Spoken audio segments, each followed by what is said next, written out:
अटल जी, हमारे वित्त मंत्री कहते हैं कि अगर कांग्रेस पार्टी की जो नीतियां हैं उनको रोका गया तो देश की अर्थव्यवस्था के लिए डिजास्टर हो जाएगा, एक तरह से बर्बाद हो जाएगी, क्योंकि इसको आधे रास्ते में नहीं रोका जा सकता। मैं डॉक्टर मनमोहन सिंह के विचार से सहमत नहीं हूं। सरकार बदलेगी तो नीतियों में अवश्य परिवर्तन होगा।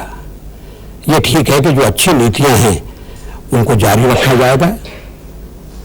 डॉक्टर मनमोहन सिंह की सेवाएं नई सरकार को उपलब्ध हो, हम तो ये पसंद करेंगे। वो तो सरकारों के साथ अपनी सेवाएं देते रहे। आप ये कह रहे हैं कि सरकार किसी की भी हो, वित्त मंत्री मनमोहन सिंह होंगे? जी नहीं, मैं ये नहीं कह रहा हूं।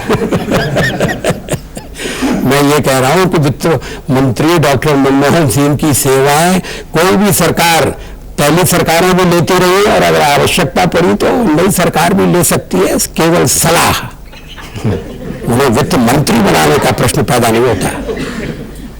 अटल जी, एक बहुत बड़ा विरोधाभास आपके चरित्र में दिखता है कि एक तरफ तो कवि होकर के आप कविता लिखते हैं, भाव की बात करते हैं, और दूसरी तरफ राजनीति के कठोर रास्ते पर चलते हैं।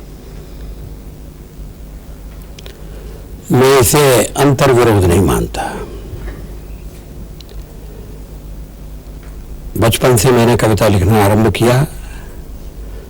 मैं पत्रकार बनना चाहता था। मैंने पत्रों का संपादन भी किया,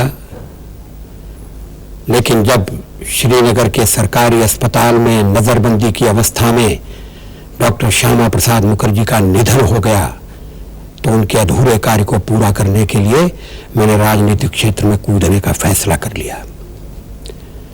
राजनीति के रेगिस्तान में मेरी कविता की धारा सूख गई है। कभी कभी मैं फिर से कविता लिखने की कोशिश करता हूं, लेकिन सच्चाई यह है कि मेरा कवि मेरा साथ छोड़ गया है और मैं कोरा राजनीतिक नेता बनकर रह गया हूं। कभी कभी आपका मन नहीं करता कि उस कवि को वापस बुला करके इस राजनीति के रेगिस्तान को छोड़ करके चले जाएं? मैं इस दुनिया में लौटना चाहता हूं, लेकिन स्थिति वही है कि व्यक्ति कंबल छोड़ना चाहता है मगर कंबल नहीं छोड़ता है। इस समय तो राजनीति को छोड़ा नहीं जा सकता, लेकिन राजनीति मेरे मन का पहला विषय नहीं है। राजनीति में जो कुछ हो रहा है उससे मेरे मन में बड़ी पीड़ा, कभी कभी बड़ी पीड़ा पैदा होती है, विस्तृष्णा पैदा होती है। लेकिन इस समय छोड़कर जाना पलायन माना जाएगा और मैं पलायन का दोषी नहीं बनना चाहता। कर्तव्य की पुकार है तो मैं लड़ूंगा, संघर्ष करूंगा।